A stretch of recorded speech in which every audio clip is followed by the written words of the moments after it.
যে কোনো একটা বাড়ি দিয়ে হইতে পারলাম। শুকর আদায় করছি হাজার হাজার মানুষের কাছ থেকে পছন্দ করে আল্লাহ পাক আল্লাহর পছন্দের কতগুলো মানুষকে, নবী প্রেমিক অলি প্রেমিক আল্লাহর বান্দাদেরকে আজকের এই বেহেশতের বাগানে বসার তৌফিক দান করেছেন। এই জন্য আমরা আরেকটা বলবো আলহামদুলিল্লাহ। আরেকটু ভলিউম বাড়াইয়া কি শুকর আদায় করা যায় না? বলুন তো সবাই আলহামদুলিল্লাহ। মাশাআল্লাহ। আমি কালামে হাকিমের 30 পারা সূরা দোহার প্রথম ছোট্ট দুটি আয়াত তেলাওয়াত করেছি। এর উপরে কিছু কথা বলার আশা পোষণ করছি। আল্লাহ পাক যেন আমাকে বলার মতো ইলম, আমল, যোগ্যতা, সুস্থতা সবকিছু দান করেন। সকলে বলেন আমিন। মানুষ ইচ্ছা করলে কিছু করতে পারে না, বলতে পারে না। সবকিছুর শক্তির মালিক হচ্ছেন আল্লাহ, আর ইলমের মালিকও হচ্ছেন আল্লাহ।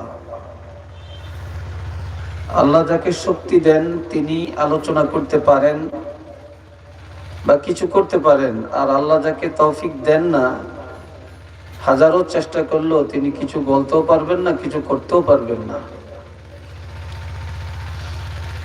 যেহেতু আল্লাহর কোরআনের দলিল, আল্লাহ বলছেন আন্নাল কুওয়াতা লিল্লাহি জামিআ, সকল শক্তির মালিক হলেন আল্লাহ।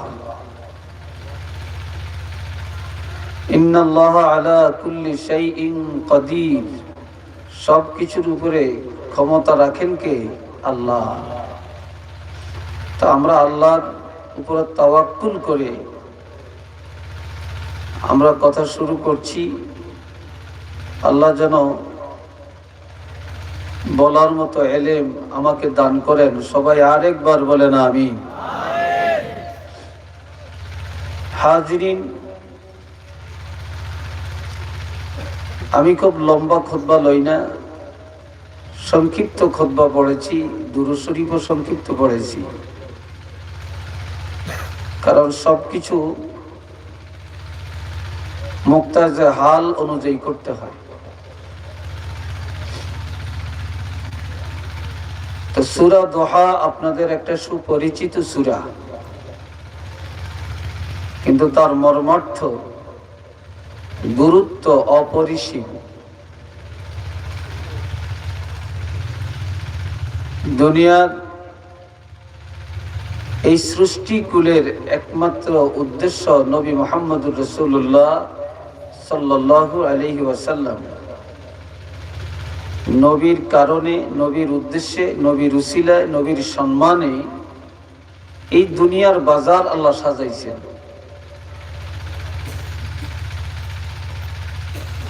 নবীর সৃষ্টি যদি না হতো আর নবীর আগমন যদি না ঘটতো, আমরা এই জগতের কিছুই পাইতাম না। এই কথাটা আমরা সবাই মানি তো নাকি? এটা মনে প্রাণে বিশ্বাস করেন তো?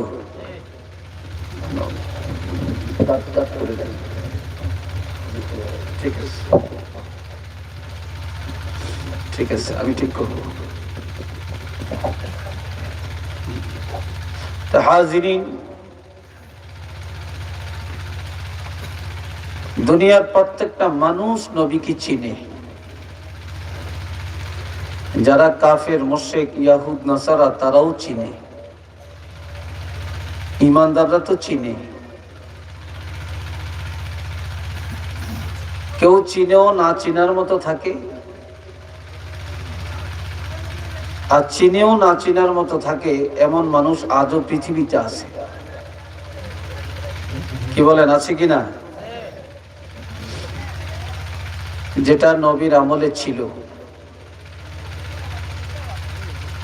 আল্লাহ বলছেন কোরআন শরীফে, আল্লাযীনা আতাইনাহুমুল কিতাবা ইয়ারিফুনাহু কামা ইয়ারিফুনা আবনাআহুম ওয়া ইন্না ফারীকাম মিনহুম লায়াকতুমুনাল হাক্কা ওয়া হুম ইয়া'লামুন।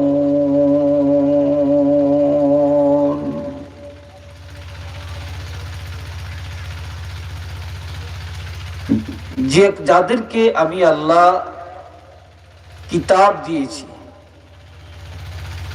যারা আহলে কিতাব অর্থাৎ ইয়াহুদ এবং নাসারা, তারা আমার হাবিবকে চিনে। কিভাবে? কামা ইয়ারিফুনা আবনাআহুম,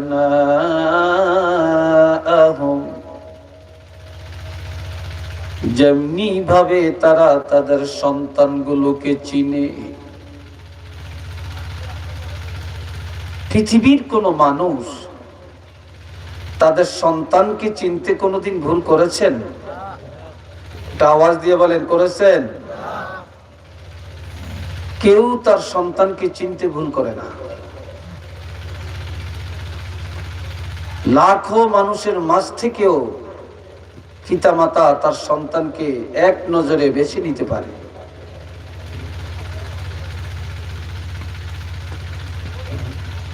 আমার আল্লাহ বলেন, ইহুদি নাসারারা আহলে কিতাবেরা আমার হাবিবকে চিনে তাদের সন্তানের মতো, সন্তানকে যেভাবে চিনে।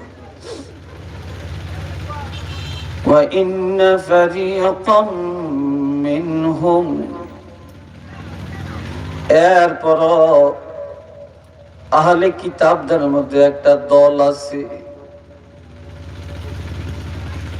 লায়াকতুমুনাল হাক্কা ওয়া হুম ইয়া'লামুন, তারা জানিয়া শুনিয়া নবীকে জানার পরেও, চিনার পরেও, বুঝার পরেও তারা সত্য কথাটা গোপন করে রাখে। তারা সব প্রকাশ করতে চায়, কিন্তু তারা আমার নবীকে প্রকাশ করতে চায় না। তারা জেনে শুনেও এই বাস্তব সত্য কথাটা গোপন করে রাখে।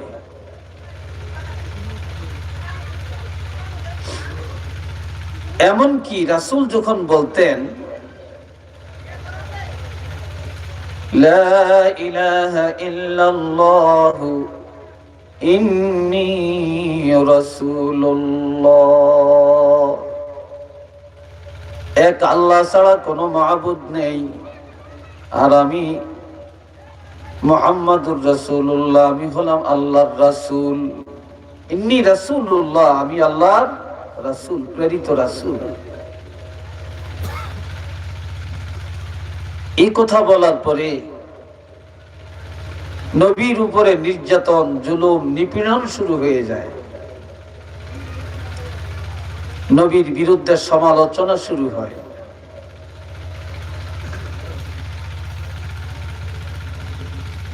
নবী যখন কোরআনের দাওয়াত দিতে গেলেন, তখন নবীকে গাল মন্দ করা শুরু হয়ে যায়। তখন নবী মনের ব্যথায় কিছু সময়ের জন্য দাওয়াতি কাজটা বন্ধ করে রাখলেন। তখন আল্লাহ জানিয়ে দেন, কিতাবুন উনজিলা ইলাইকা ফালা ইয়াকুম ফি সাদরিকা হারাজুম মিনহু লিতুনজিরা বিহি ওয়া যিকরা লিল মুমিনিন।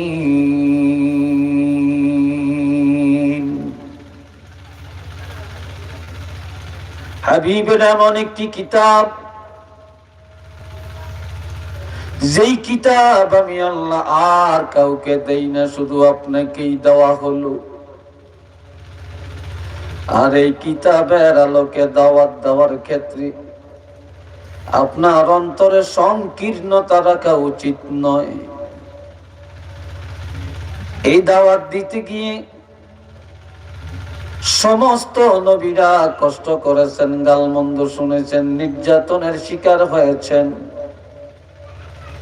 কাজে আপনাকেও কষ্ট করা লাগবে, গালমন্দ শোনা লাগবে, আপনাকেও জুলুম নির্যাতনের শিকার হওয়া লাগবে।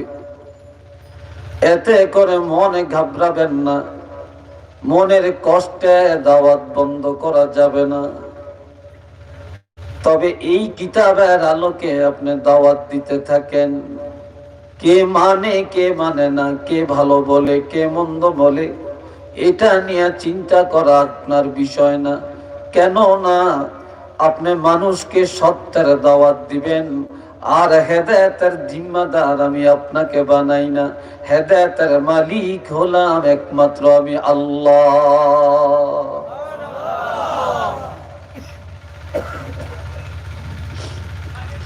وذكرى للمؤمنين।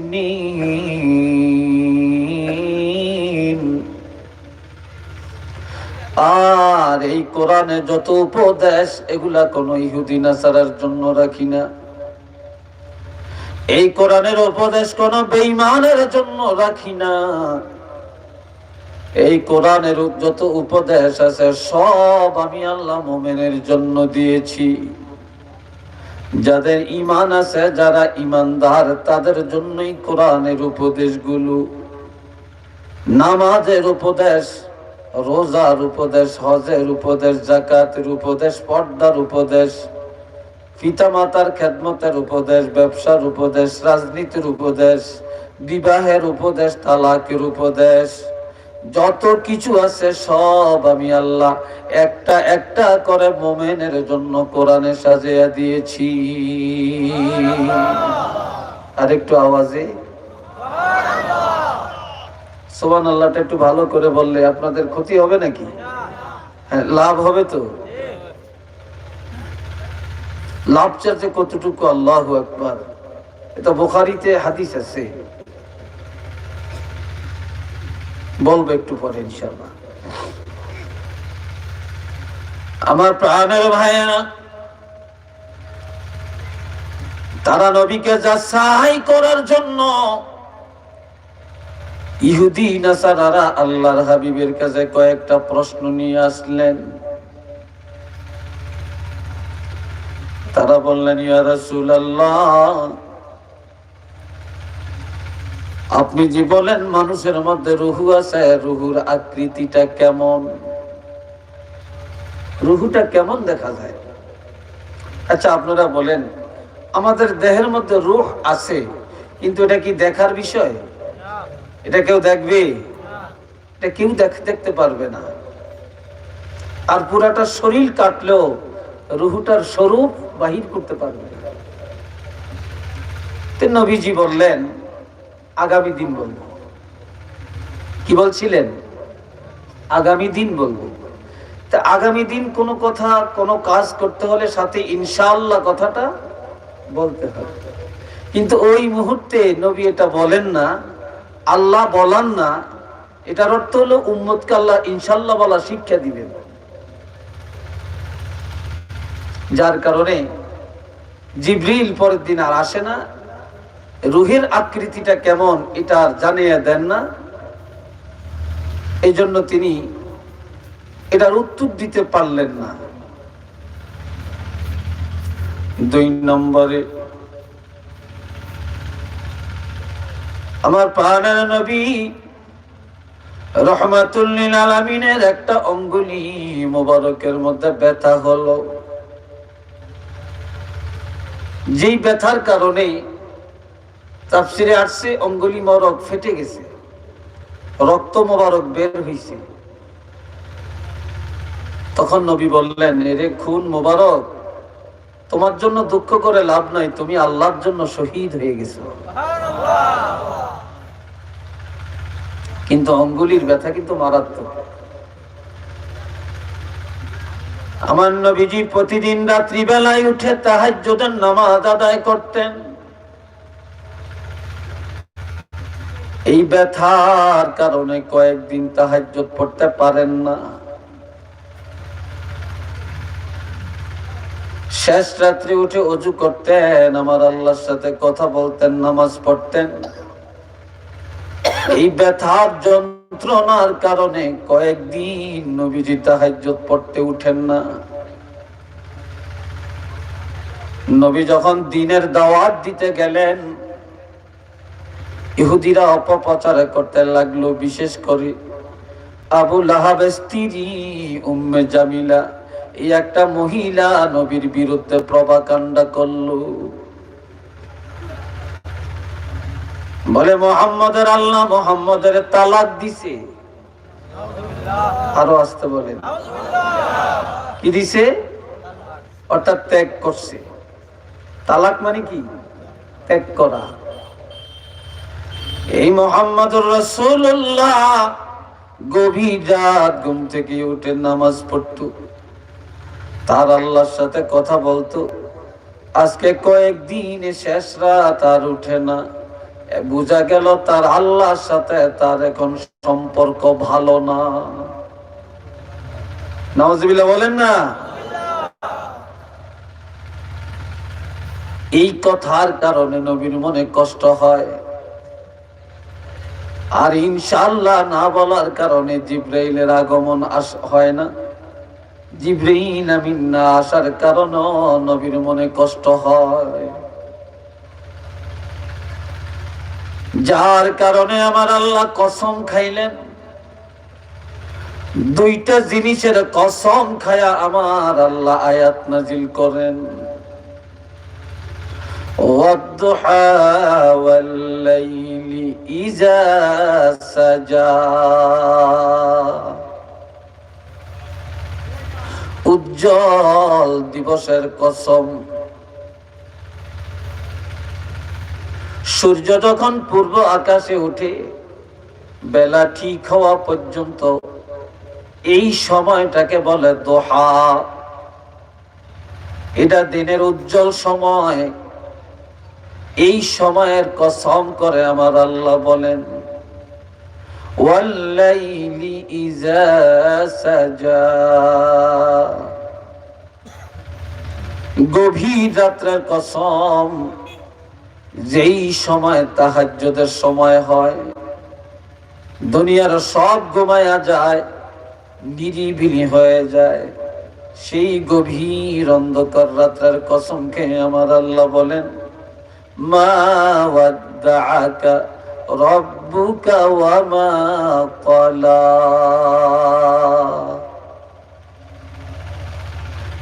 ও আমার দোস্ত, আমার হাবিব, আপনি চিন্তা করবেন না,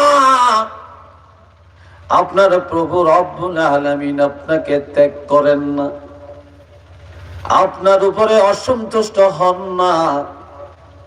কাজে যারা প্রপাগান্ডা করে তারা জানে না, তারা বুঝে না। আমি আল্লাহ কসম খায়া বললাম, দিনের কসম করে বললাম, রাত্রের কসম করে বললাম, আপনার প্রভু রব্বুল আলামিন আপনার সঙ্গে আছেন। আপনার রাসূল যেখানে আছেন আমি আল্লাহ সেখানে, আর আমি আল্লাহ যেখানে আছি আপনার রাসূলও আমার কাছে আছে।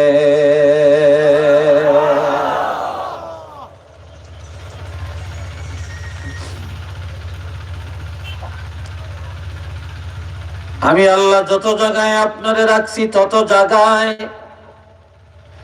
আর আপনার রাসূল আছেন যত জায়গায়, আমি আল্লাহ আছি তত জায়গায়। তখন আল্লাহ তারপরের সূরার মধ্যে এটার ফিনিশিংটা দিলেন এভাবে, ওয়া রাফা'না লাকা যিকরাক। আমি আল্লাহ আপনার আলোচনাকে সমুচ্চ করলাম, সর্বত্র বিরাজমান করলাম। যত জায়গায় আমি আল্লাহর আলোচনা হবে তত জায়গায় আপনার রাসূলের আলোচনা হবে। আমি আল্লাহ যেখানে আপনার রাসূল আছেন সেখানে আপনাকে যারা মানবে আমি আল্লাহকে মানা হয়ে যাবে, আপনাকে যারা মানবে না আমি আল্লাহকেও তারা মানবে না। আপনার সাথে যারা দুশ্মনী করবে আমি আল্লাহর সাথে দুশ্মনী করা হবে, আপনাকে যারা মহব্বত করবে আমি আল্লাহর সাথে মহব্বত কায়েম হয়ে যাবে। আমি আল্লাহ আছি নামাজে, আপনিও আছেন নামাজে। আমি আল্লাহ আছি আজানে, আপনারও রেখেছি আজানে। আমি আল্লাহ আছি একামতে, আপনিও আছেন একামতে। আমি আল্লাহ আছি ঈদের নামাজে, আপনিও আছেন ঈদের নামাজে। আমি আল্লাহ আছি জানাজায়, আপনিও আছেন জানাজায়। আমি আল্লাহ আছি কোরআনে, আপনিও আছেন কোরআনে। আমি আল্লাহ আছি তাওরীতে, আপনিও আছেন তাওরীতে। আমি আল্লাহ আছি আসমানি সব কিতাবে, আপনার পরিচয় আছে আসমানি কিতাবে। আমি আল্লাহ আছি আরশে আজিমে, আপনি রাসূলও আছেন আরশে আজিমে।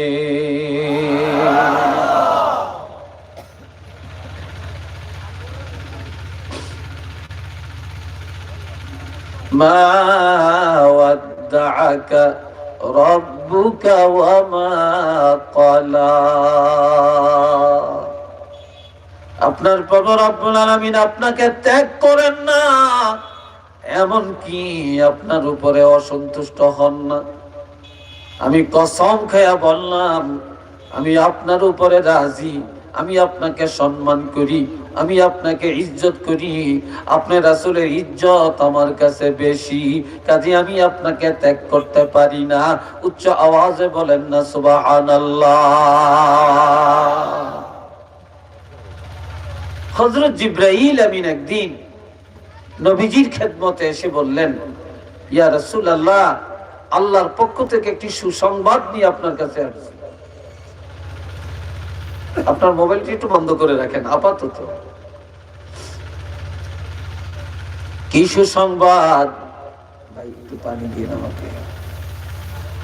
আল্লাহ বলেছেন, হাবাতা জিবরিল ইলান নবী সাল্লাল্লাহু আলাইহি ওয়াসাল্লাম। হযরত জিবরাইল আমিন এসে আমার নবীকে বললেন, ইয়া রাসূলুল্লাহ, আল্লাহ পাক বলেছেন, ক্বালাল্লাহু তাআলা, ইন কুনতু ইত্তাখাযতু ইব্রাহিমা খলিলা ফাকাদ ইত্তাখাযতুকা হাবিবা। বলেন না মারহাবা। আর একটু আস্তে। চালাক তো আপনারও, আস্তে কইলে তো জোরে বলতে পারে। হ্যাঁ, ভাবছিলাম ওরা চালাকি কম বুঝেন। মাশাআল্লাহ। আল্লাহ পাক বলেছেন, হযরত ইব্রাহিম খলিলুল্লাহ আমার আল্লাহর সাথে বন্ধুত্ব করতে চাইছেন। আল্লাহ বলেছেন, আমি গ্রহণ করলাম। ফাকাদ ইত্তাখাযতুকা হাবিবা, আর আমি আল্লাহ স্বয়ং আপনার সাথে বন্ধুত্ব করলাম। এই হলো একটা ব্যাখ্যা। আরেকটা ব্যাখ্যা হলো, হযরত ইব্রাহিম খলিলুল্লাহ জররা জররা আমি আল্লাহর কথাগুলো মানে, আর আমি আল্লাহ ওয়াদা করলাম আপনার রাসূল যত আবদার করবেন, যত কিছু আমি আল্লাহর কাছে চাবেন, জররা পরিমাণ আবদার হলেও আমি আল্লাহ পুরা করব। ইব্রাহিম আল্লাহর কথাগুলো জররা পরিমাণ মানে, আর আমার নবীর যত আবদার জররা পরিমাণ হলে আল্লাহ মেনে নিবেন, এটা আল্লাহর অঙ্গীকার।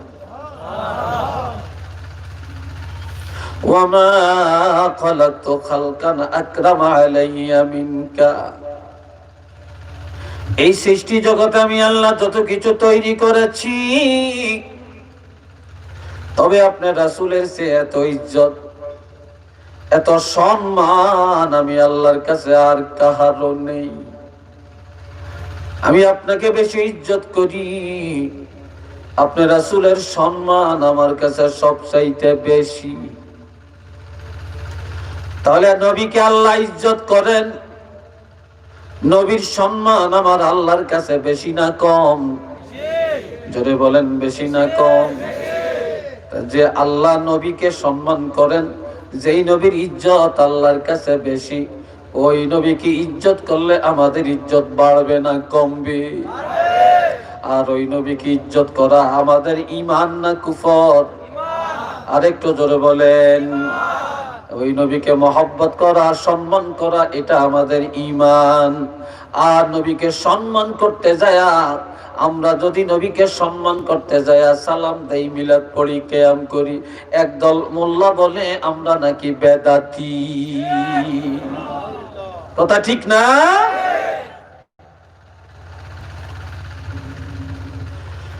এমন আমার নবীর সম্মানের বেদাত নয়, এটা ঈমান। কি কথা ঠিক না?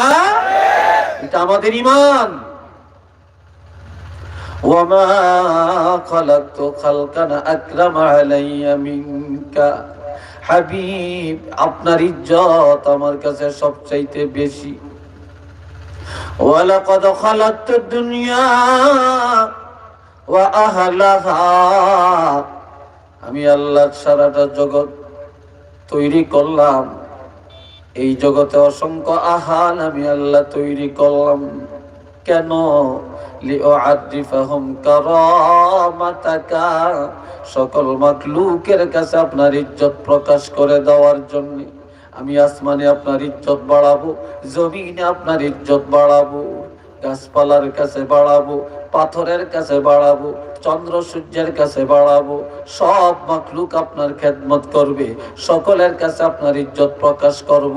ওয়ামানাজিলাতাকা ইনদি, আমি আল্লাহর কাছে আপনার ইজ্জত কেমন এটা জানিয়ে দিব। ফালাউলাকা, সুতরাং যদি আপনি রাসূল না হতেন, মা খালাকতু আদম, আমি আদম নবীকে তৈরি করতাম না। ওয়ালাল জান্নাতা ওয়ালান নার, বেহেশত না দোজখ না। আপনার রাসূলের উসিলায় আমি আল্লাহ তামাম জগতের এই সংসার সাজাইলাম। উচ্চ আওয়াজে বলুন না সুবহানাল্লাহ।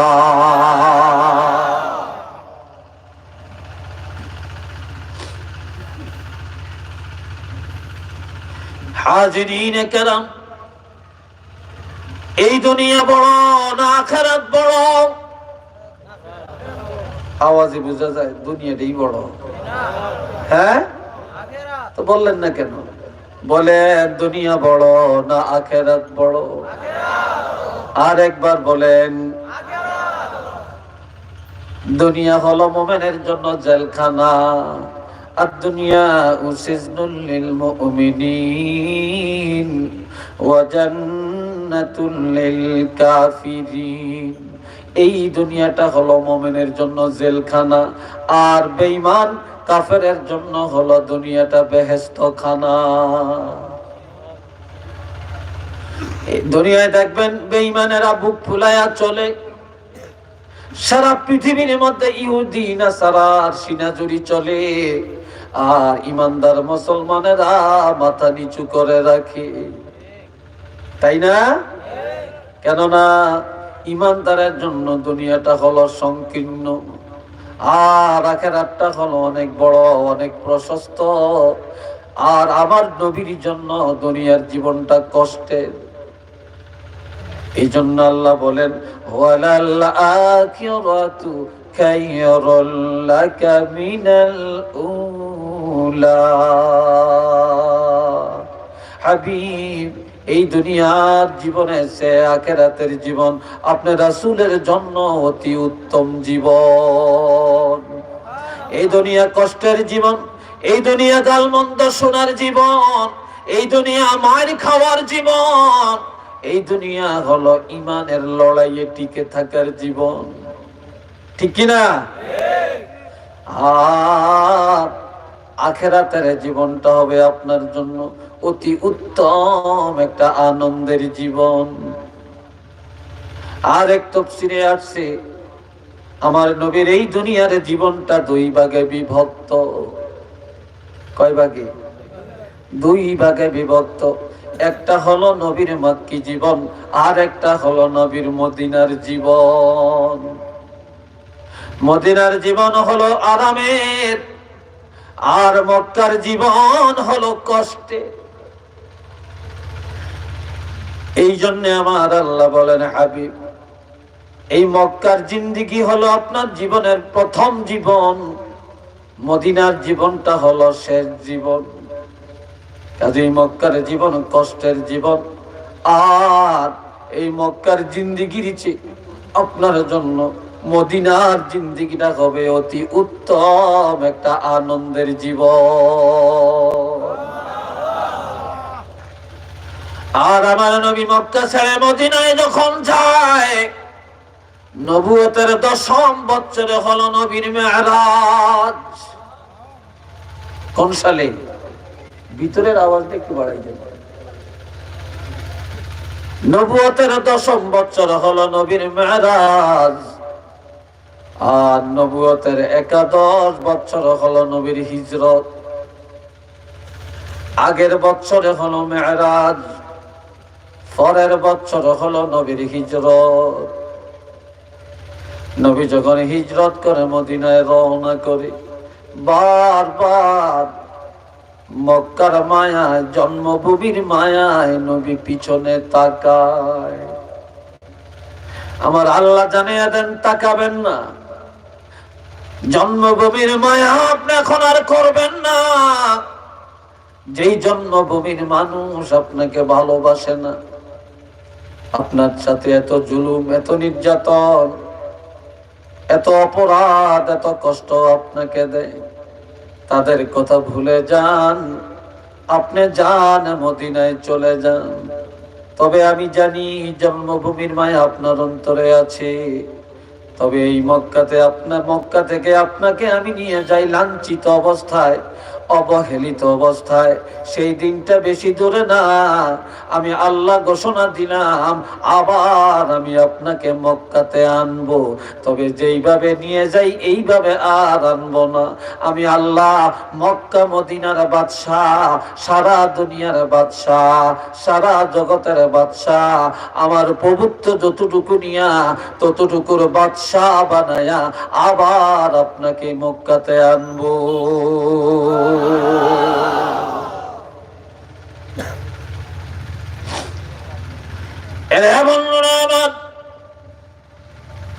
এখন আমার আল্লাহ বলেন, হাবিব, আমি আল্লাহ 3টা পুরস্কার আপনার জন্য ঘোষণা করতে চাই। কয়টা? একটু চিল্লিয়া বলেন। 3টা পুরস্কার আমি আপনার জন্য ঘোষণা করতে চাই। ওয়ালা সাওফা ইউতিকা রাব্বুকা ফাতারদা।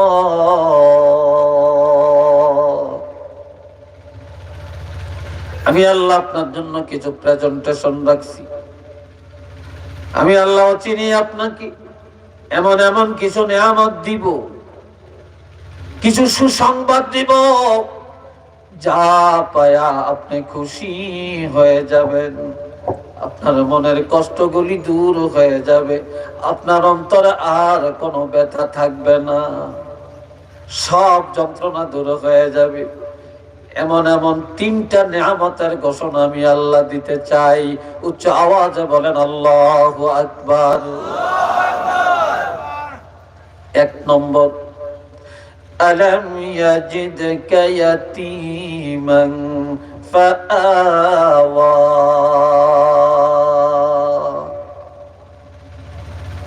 হাবিব, আপনি তো ছিলেন এতিম, বা আপনি কি এতিম ছিলেন না? আপনি কি সেই কথা ভুলে গেছেন? আপনি তো এতিম ছিলেন। আপনার আব্বা আপনি দেখেন না, শিশুকালে আপনার মা হারা হলেন, দাদার কোলে আপনাকে আনলাম, 8 বছর পর্যন্ত দাদার কোলে ছিলেন। এরপরে দাদা হারা হলেন। যখন আপনি আপনার দাদার লাশটা ধরে কাঁদছিলেন, তখন আপনার চাচা আবু তালেব এসে যখন আপনাকে কুলে তুলে নেয়, যে আবু তালেব আপনার উপরে ঈমান আনে না, শেষ পর্যন্ত আনে না, কিন্তু আমি আল্লাহ ওই আপনার বাপের জায়গায় চাচা আবু তালেব, ওই আবু তালেব ঈমান না আনলো, আপনি রাসূলের মহব্বত তার অন্তরে পরিপূর্ণ করে দিয়েছি, সে যেন দুশ্মনী না করে, সন্তানের মতো লালন পালন করে। এই ভালোবাসা দিয়া আপনার কাছে পাঠালাম। চাচা আবু তালেব আপনাকে যখন কোলে নিয়ে ঘরে নেয়, তার বিবি রাত্রিবেলায় কোলে নিয়ে ঘুমায়, আর দিনের বেলায় চাচা বুকে জড়ায় আপনাকে রাখে। আমি আল্লাহ, আপনার আব্বা ছিল না, আম্মা ছিল না, দাদাও ছিল না, আমি আল্লাহ চাচার কোলে নিয়া আর চাচি আম্মার কোলে নিয়ে আপনাকে লালন পালন করি। ঠিক না? এমন আমার নবী চাচার কোলে যাইতে চান না। দাদার লাশটা যখন জড়ায় নবী কান্দে। দাদা বাবা কেমন কোনো দিন আমি দেখি না, শিশুকালে মা হারাইলাম গো। ও দাদা, আমি মোহাম্মদের কার হাতে রেখে যান। দাদার লাশটা ধরে যখন আমার নবী কান্নাকাটি করে, এই সময় চাচা আবু তালেব এসে আমার নবীর হাত মুবারকে ধরে যখন টানে, ভাতিজারে তোমার বাপ নাই, মা নাই, দাদা ছিল, আজ থেকে নাই, আয় আমার বুকে আয় রে, তুমি চিন্তা করো না, আমি তোমার চাচা, আমি তোমার বাপ। নবী যায় না। চাচা উদাত্ত কণ্ঠে বলে ফেলল, তুমি চিন্তা করো না, তুমি মনে করেছো না জানি আমি তোমাকে কোনো বেঈমানের হাতে ছেড়ে দেই, তবে আমি তোমাকে জানিয়ে দিতে চাই, যতদিন আমি বেঁচে থাকবো কোনো বেঈমানের হাতে তোমাকে লেলাইয়া দিব না।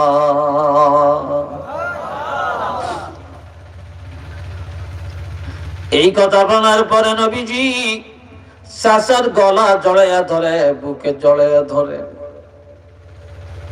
চাচা ঘরে নিয়া চাচি আম্মা ফাতেমা বিনতে আসাদকে বলে, এ আমার স্ত্রী, আমার ভাতিজা এতিম, বাপ নাই, মা নাই, দাদা ছিল তাও নাই, তবে সারাদিন আমার কাছে থাকবে, আর রাত্রি বেলায় তোমার সন্তানের মতো বুকে জড়াইয়া ঘুমাবে।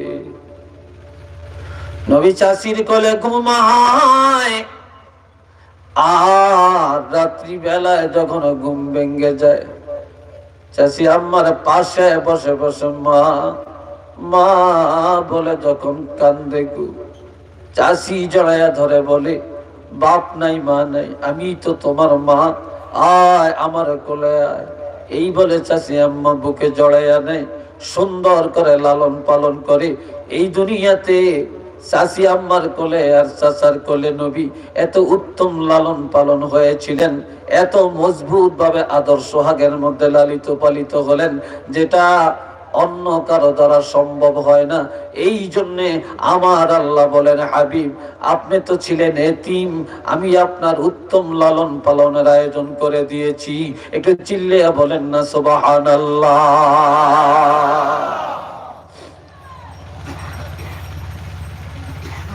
আমার প্রাণের ভাইয়েরা, এই জন্য আমার নবী বলেন, আমি রাসূল ছিলাম এতিম। ও দুনিয়ার মুসলমানেরা, তিন ব্যক্তির সাথে কখনো দুশ্মনী করো না।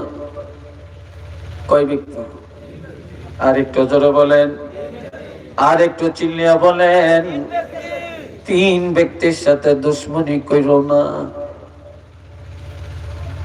এক নম্বরে, মান আওয়া ইয়াতীমান আওজাবাল্লাহু লাহুল জান্নাহ। আমার নবী ইরশাদ করেন, এই দুনিয়া যার অধীনে একটা এতিম আছে, বা কোনো এলাকায় যদি এতিম থাকে, অথবা কোনো এতিমখানা থাকে, যারা বা যে ব্যক্তি এতিমের সহানুভূতি করবে, এতিমের মায়া করবে, আল্লাহর হাবিব বলেন আল্লাহর জান্নাত তার উপরে ওয়াজিব হয়ে যাবে।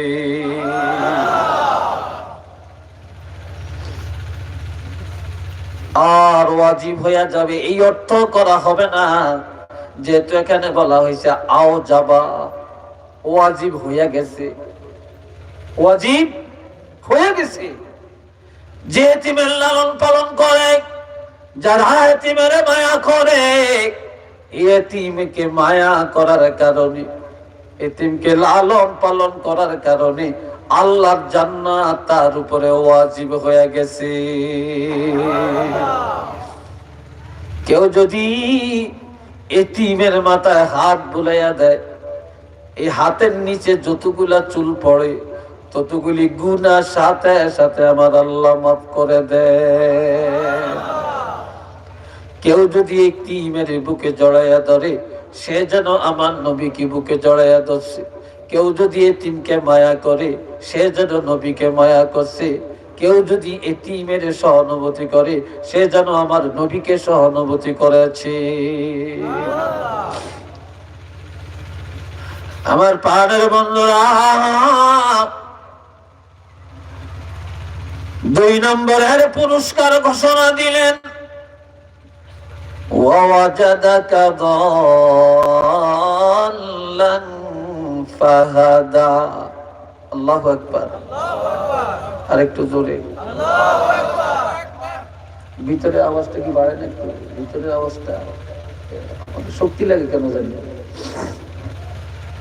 আল্লাহ, আমার ভাইরা এবার ঠিক আছে। বন্ধুরা রে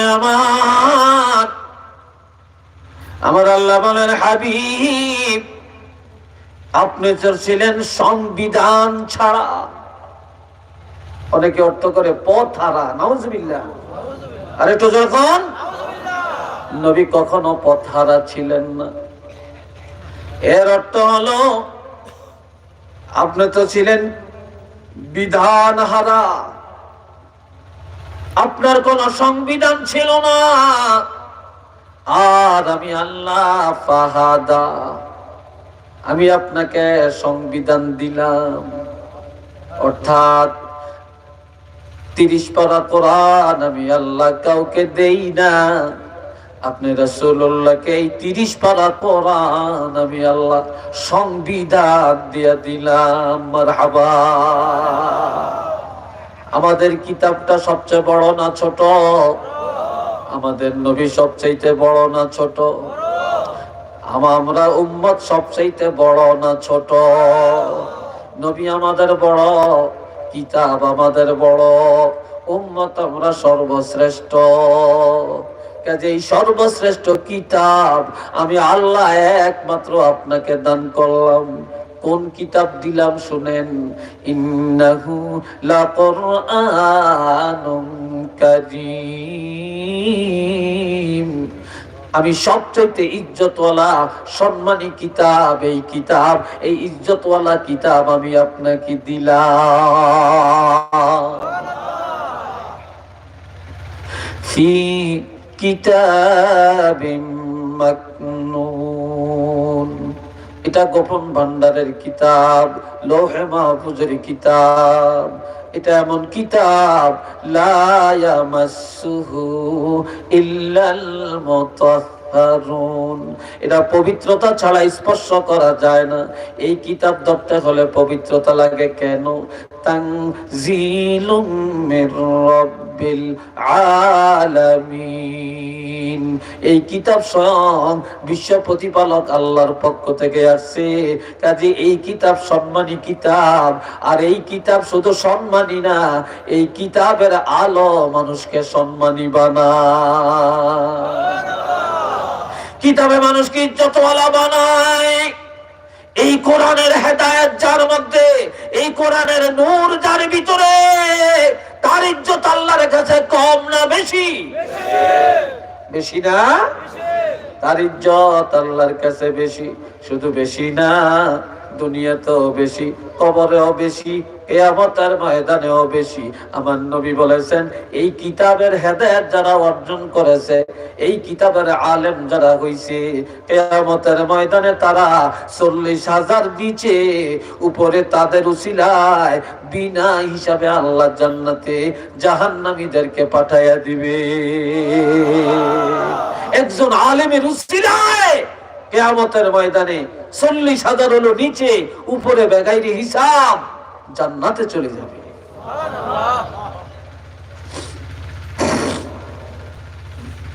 বন্ধুরা রে আমার, এই কোরআন আমরা পাইলাম, আল্লাহ সুন্দর উপহার ঘোষণা দিলেন যে হাবিব কেন মনে কষ্ট নেন, আমি তো আপনাকে সর্বোত্তম নিয়ামত 30 পারা কোরআন দিলাম। 3 নম্বরের পুরস্কার,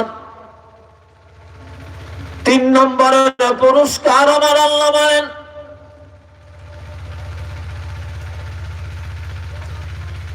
ওয়াজাদাকা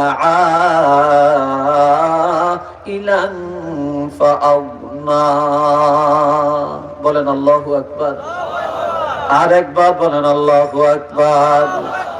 আপনারা শুনছেন নিঃস্ব, সহায় সম্বলহীন, আপনার কোনো সম্পদ ছিল না, আপনাকে আমি সম্পদ দিতে চাইছি, আপনার সম্পদ নেন না।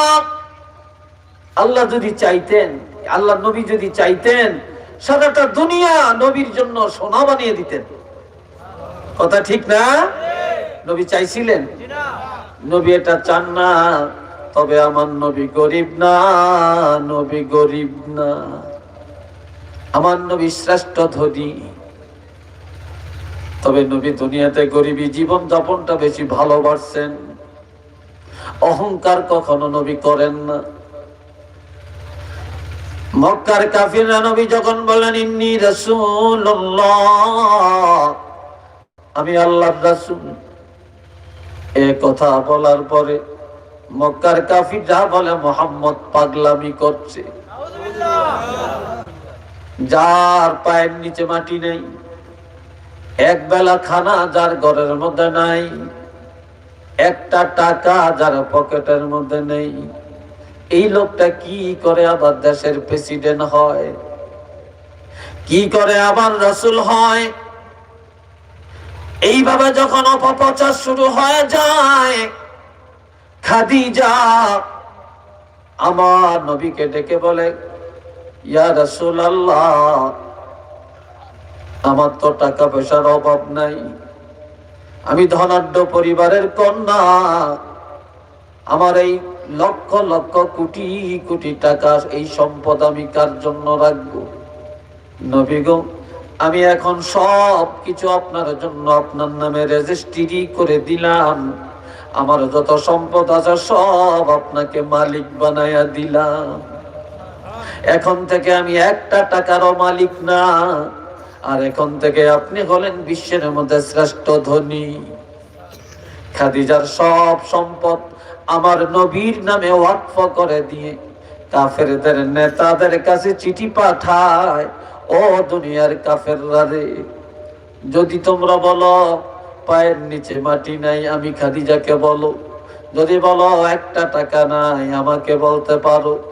আর যদি মনে করো বিশ্বের মধ্যে শ্রেষ্ঠ ধনী কে, যদি প্রশ্ন করো, তাহলে আমি এখন থেকে বলে দিতে চাই, এই বিশ্বের মধ্যে শ্রেষ্ঠ ধনী হলেন একমাত্র আল্লাহর হাবিব। এই জন্য আমার আল্লাহ বলেন, হাবিব আমি আল্লাহ 40 বছরের খাদিজার ঘরে আপনি 25 বছরের রহমাতুল লিল আলামিনের বিবাহ বন্ধনে আবদ্ধ করায়া, আমি আল্লাহ খাদিজার সম্পদের মালিক বানায়া আপনাকে আমি বিশ্বের শ্রেষ্ঠ ধনী বানাইয়া দিলাম। এখন আর আপনি অভাবী না। কাজে আপনি এক সময় কিছুই ছিল না, এখন আপনার সব হইছে। কাজে এখন আর আপনি কাফের মুশরিকের কথায় আপনি চিন্তা করবেন না।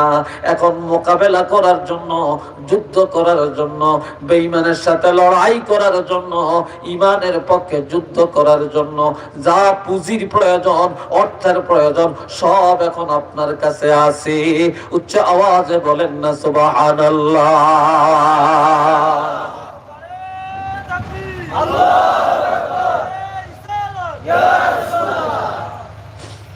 বন্ধুরা রে আমার, এখন আমার আল্লাহ বলেন, এবার আপনার উপরে 3টা নির্দেশনা।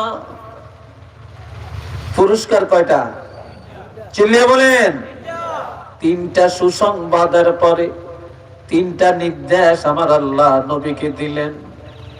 এক নম্বরে ফাআম্মাল ইয়াতীমা ফালা তাকহার।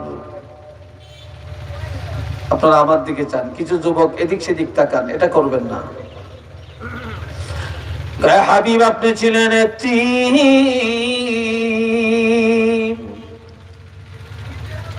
সুতরাং আপনি দুনিয়ায় কোন এতিমের সাথে দুর্ব্যবহার করবেন না। এটা হলো নির্দেশনা। এতিমদেরকে মায়া করবেন, গরিবকে মায়া করবেন, সাইলকে মায়া করবেন, ফকিরকে মায়া করবেন। দুনিয়ার গরিব যারা তাদেরকে ভালোবাসবেন, কেননা তেলের মাথায় অনেকে তৈল দেয়, যার মাথায় তৈল নাই তাকে কেউ তৈল দেয় না।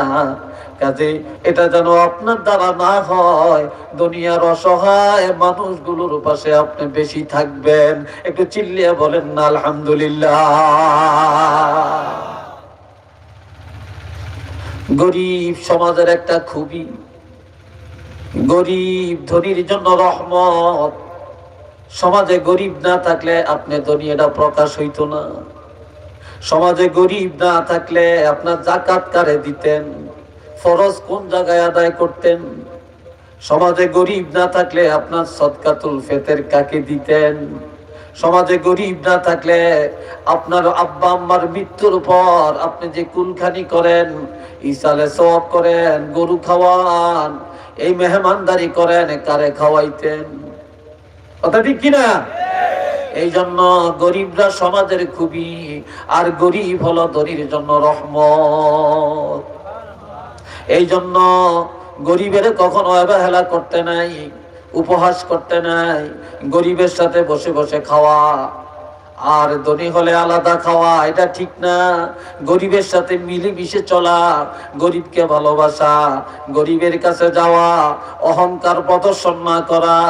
যত বেশি গরিবের সাথে উঠা বসা করবেন আপনি ধনী, তত বেশি আপনার থেকে অহংকার দূর হয়ে যাবে। এই জন্য আমার আল্লাহ বলেন, হাবিব আপনি একজন অসহায় এতিম ছিলেন, কাজে এতিমের দুঃখ দুর্দশা আপনি ছাড়া এত ভালো আর কেউ বুঝবে না। কাজে আপনি একজন এতিম, আপনি আর একজন এতিমের ভালোবাসবেন, এতিমদেরকে সহানুভূতি করবেন, এতিমদের সাথে কখনো দুর্ব্যবহার করবেন না। আমি আল্লাহর এই নির্দেশনা আপনি পালন করবেন। 3 নম্বরে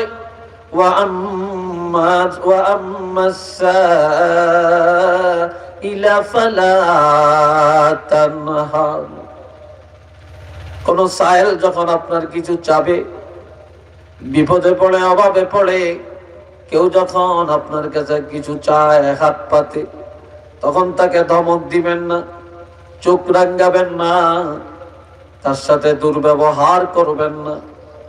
অসহায় মানুষের সাথে সৎ ব্যবহার করবেন।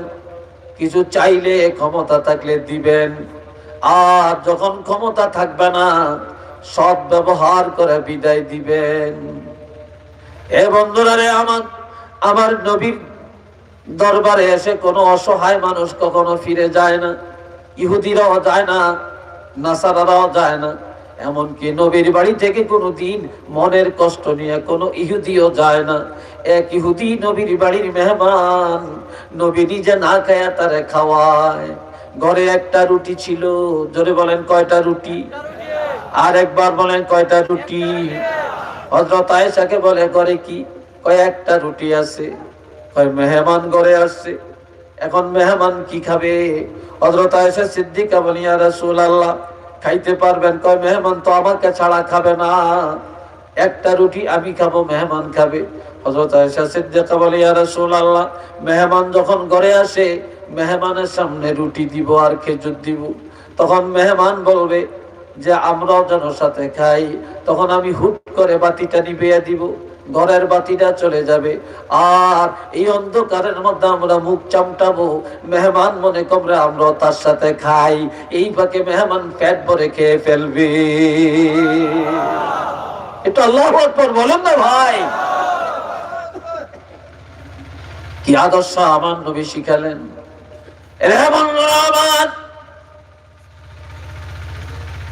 এই জন্য আবার আল্লাহ বলেন, সাহেলকে ধমক দিও না। কোন বিপদগ্রস্ত মানুষ বিপদে পড়ে, তুমি ধনীর কাছে যখন হাত বাড়াবে, সাধ্য মতো সহযোগিতা করবে, কারোর সাথে নাফরমানি করবে না, মনে কষ্ট দিবে না। কেননা তুমি ভুলে যাও না যে তুমি একদিন অসহায় ছিলা। আবার এটা স্মরণ করো, সেই দিনটা হয়তো বেশি দূরে না, আবার এমন অসহায় জীবন যেমন তোমারও আসতে পারে। কথা ঠিক কিনা? তোমার কাছেও ফিরে আসতে পারে। এই জন্য কাউকে ঘৃণা করবে না, কাউকে উপহাস করবে না, কাউকে ধমক দিয়া তোমার দরজা থেকে তাড়াইয়া দিবে না। কেউ যদি কোনো ধনীর ঘরের দুয়ার থেকে নিরুপায় হয়ে, নৈরাশ হয়ে, মনের ব্যথা নিয়ে ফিরে যায়, আমার আল্লাহ তার উপরে নারাজ হয়ে যায়। কোন গরিব যদি ধনীর উপরে রাজি থাকে, আমার আল্লাহ তার উপরে রাজি থাকে। কোন ধনী যদি অসহায় মানুষের উপরে দানের হাত বাড়াইয়া রাখে, আমার আল্লাহর দানের হাত তার উপরে থাকবে। এরপরে বললেন, وَأَمَّا بِنِعْمَةِ رَبِّكَ فَحَدِّثْ وَأَمَّا بِنِعْمَةِ رَبِّكَ فَحَدِّثْ। আর আপনাকে আমি যত নিয়ামত দিলাম, এই নিয়ামতগুলি প্রকাশ করেন শুকর আদায়ের জন্য। অনেকের টাকা আছে, প্রকাশ করে না, আছে কিনা আমার ভাইরা? আবার অনেক গরিব, ছেলে মেয়েরে ভালো খাওয়ায় না, ভালো দান করে না, ভালো ঘর বাড়ি করে থাকে না। যাকে আল্লাহ যেমন ক্ষমতা দিয়েছেন, এই ক্ষমতা অনুযায়ী সবকিছু করা, এটাও ঈমান, এটাও সুন্নত। ইমাম মালিক রহমতুল্লাহ আলাইহি প্রতিদিন একটা নতুন জামা গায়ে দিতেন, আর আগের দিন যেটা গায়ে দিতেন, পরের দিন নতুন আর একটা গায়ে দিয়া আগেরটা সদকা করে দিতেন। ওনাকে প্রশ্ন করা হলো, হুজুর আপনি কেন প্রতিদিন একটা নতুন জামা গায়ে দেন? ইমাম মালিক বলেন, আল্লাহ আমাকে এত ধন সম্পদ দিয়েছেন, আমি যদি প্রতিদিন একটা নতুন জামা গায়ে না দেই, শুকর আদায় হবে না। এই জন্য আল্লাহর নিয়ামতের শুকর আদায় করার জন্য একটা করে নতুন জামা গায়ে দেই। আলহামদুলিল্লাহ বলেন না? আমার আল্লাহ বলেন, কিয়ামতের ময়দানে, মুসিবতের দিনে, সুম্মা লাতুসআলুন্না ইয়াওমাইযিন আনিন নাঈম। সেদিন প্রত্যেকটা মানুষকে তার নিয়ামত সম্পর্কে জিজ্ঞাসা করা হবে। আমি তোমাকে এত টাকা দিছি, কি করছো? এত সম্পদের মালিক বানাইছি, কোন কাজে ব্যয় করেছো? আমি তোমার সন্তান দিছি নিয়ামত, এই সন্তানরে কোন পথে কাটাইছো? তুমি আল্লাহর কোরআনের খেদমতে ব্যয় করছো না দুনিয়ার কাজে ব্যয় করছো? সন্তানরে কোন পথে পরিচালিত করছো? আমি তোমার সুন্দরী বিবি দিলাম, এই তোমার সুন্দরী বিবি পায়া কি শুকর আদায় করেছো? আমি তোমারে অন্ধ বানাই না, লুলা বানাই না, আতুর বানাই না। আমি তোমার সুন্দর বিবেক বুদ্ধি দিয়া তৈরি করলাম, এত সুন্দর রথ নমুনা দিলাম, এটা শুকর কি দিয়া আদায় করেছো? আমি আল্লাহ তোমার জ্ঞান বুদ্ধি দিলাম, লেখাপড়ায় তোমাকে উচ্চ শিক্ষিত বানালাম, কাজেই এটা নিয়ামত কিভাবে আদায় করেছো? এইভাবে কিয়ামতের ময়দানে আমার আল্লাহ প্রত্যেকটা মানুষকে তার নিয়ামত সম্পর্কে জিজ্ঞাসা করা হবে। এই জন্য আমার আল্লাহ বলে, ইয়া রাসূলুল্লাহ, আপনাকে যত নিয়ামত আমি আল্লাহ দিয়েছি, এই নিয়ামতগুলি শুকর আদায় করার জন্য ব্যক্ত করেন। অর্থাৎ আমি কোরআন দিছি বড় নিয়ামত, এই কোরআন মানুষের কাছে প্রচার করেন। সুবহানাল্লাহ কোন না? আরেকবার বলেন না সুবহানাল্লাহ। আমি আপনাকে ধনী বানাইছি, আর এই ধন ইসলামের খেদমতে ব্যয় করেন, এই ধন গরিব দুঃখীর বিপদে আপদে ব্যয় করেন, তাহলেই নিয়ামতের শুকর আদায় হয়ে যাবে। একটু চিল্লিয়া বলেন না সুবহানাল্লাহ। এই সূরার উপরে এই সংক্ষিপ্ত আলোচনা সংক্ষিপ্ত ব্যাখ্যা আপনাদের মাঝে তুলে ধরলাম। আমরা কি এই সূরার মুআফিক অনুযায়ী, এই সূরার প্রেক্ষাপটে আমাদের জীবন যাপন করতে, আমাদের জীবন গঠন করতে আমরা কি সবাই রাজি আছি না? চিল্লিয়া বলেন রাজি আছি না? একটু কারা কারা রাজি আছে দুইটা হাত তুলে দেখান। আল্লাহ দেখো,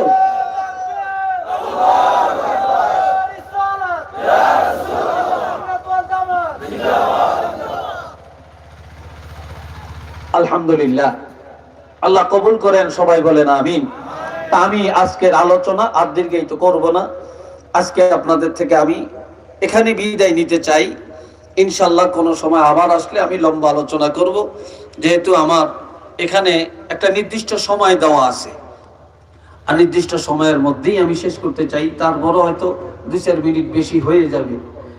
তো ভাই, একটা কথা আপনাদের কাছে, আমি এই 2টা মিনিট আপনাদের কাছ থেকে, যে আমি 3টা মানুষ চাবো আপনাদের এই বিশাল মানুষের মধ্যে। আলহামদুলিল্লাহ, যে এই সুন্দর এত বিশাল একটা প্যান্ডেল, এই বেহেশতের বাগান, এই এলাকা, যে আপনাদের এলাকার যে মুন্না আমার এলাকায় যান, আমার এলাকাতে ঘুরেন, আমার মাদ্রাসায় গেছেন, আমার অত্যন্ত মহব্বতের, এবং ওনার মাধ্যমেই আমার দাওয়াতটা হয়েছে। তা আলহামদুলিল্লাহ, আল্লাহ যেন তার আব্বার কবরটাকে জান্নাতের বাগান বানিয়ে দেন। এই এলাকার মুর্দে গানের কবর আযাব আল্লাহ মাফ করেন।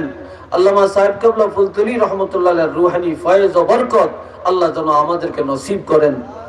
সবাই উচ্চ আওয়াজে বলেন আমিন।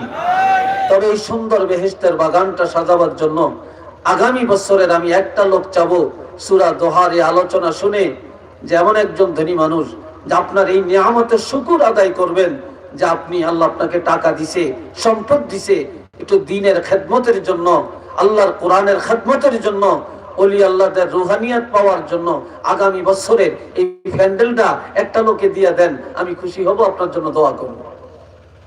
কে আছেন যে হুজুর আমি আগামী বছরের এই প্যান্ডেলটা দান করলাম? আছেন একজন আল্লাহর বান্দা যে আগামী বছরের জন্য এই প্যান্ডেলের খরচটা দিবেন?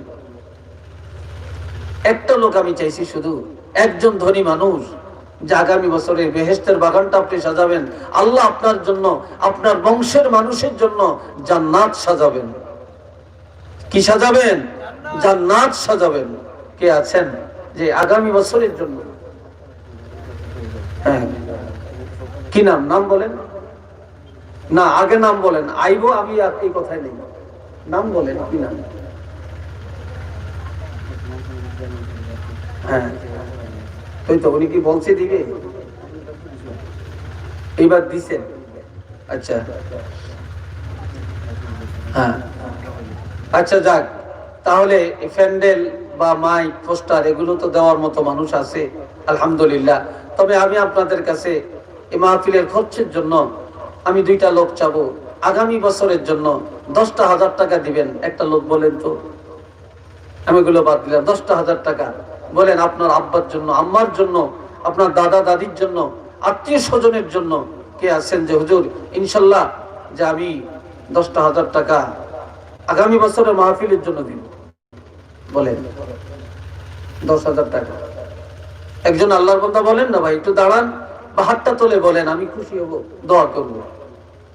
10,000 টাকা আল্লাহর কোন বান্দা আছেন? 10,000 টাকা দিবেন আগামী বছরের জন্য? নাই? আচ্ছা, 5,000 টাকা দিবেন, এরকম কয়েকটা লোক বলেন যে হুজুর ইনশাআল্লাহ আমি 5,000 টাকা দিব, আগামী বছরের মাহফিলে 5,000 টাকা দিব। আছেন? কি বলেন, আছেন ভাই?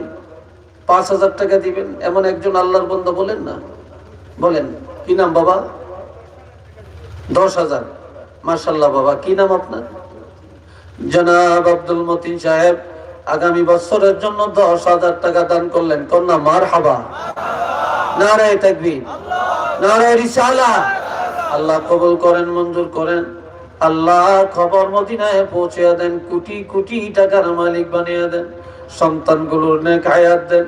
আল্লাহ আব্বা আম্মা সহ যারা কবরে, বংশের কবরগুলো জান্নাতের বাগান বানিয়ে দেন, আমিন।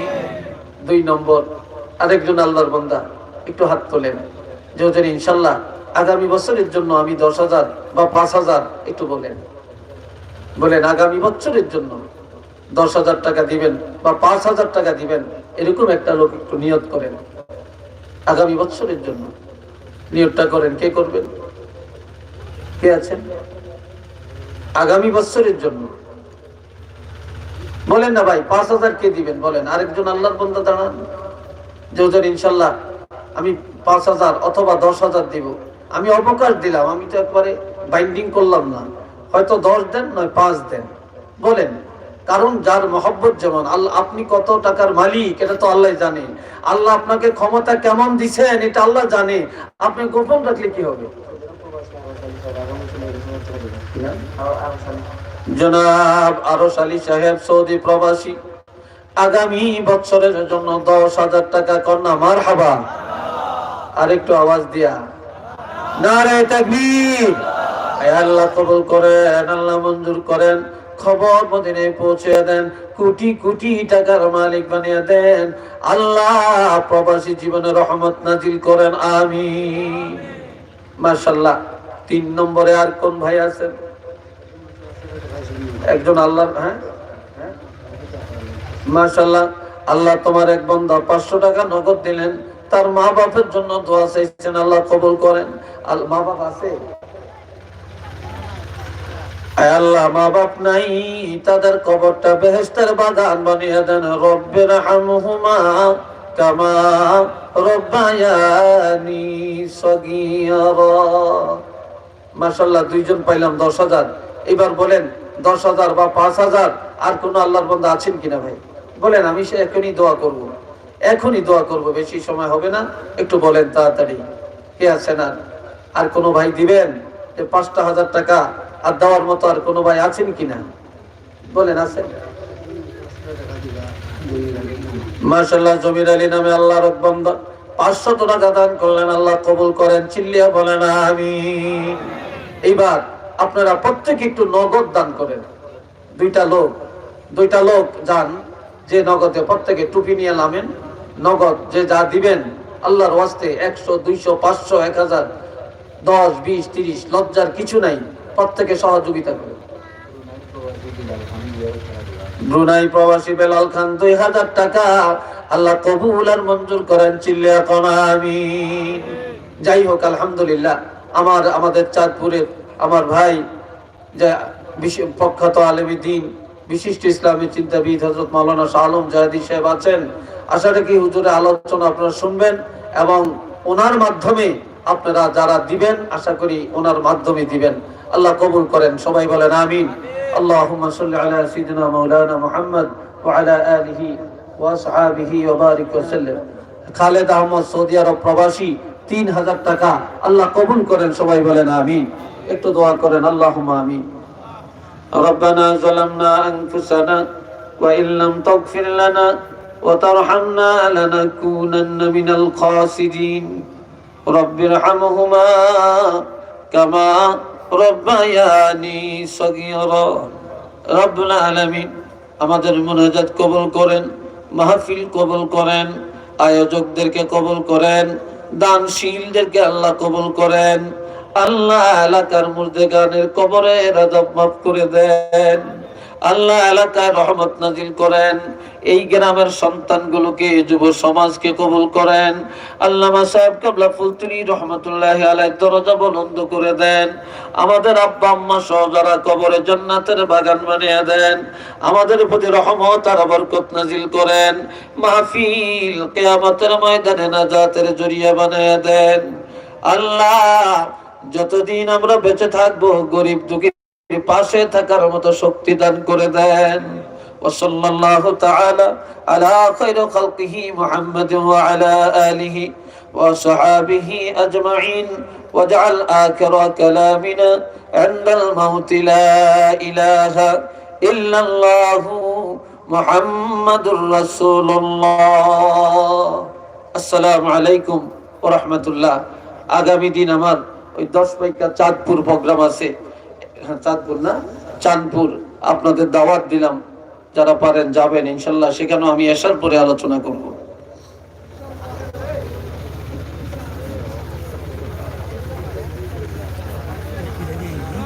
হয়।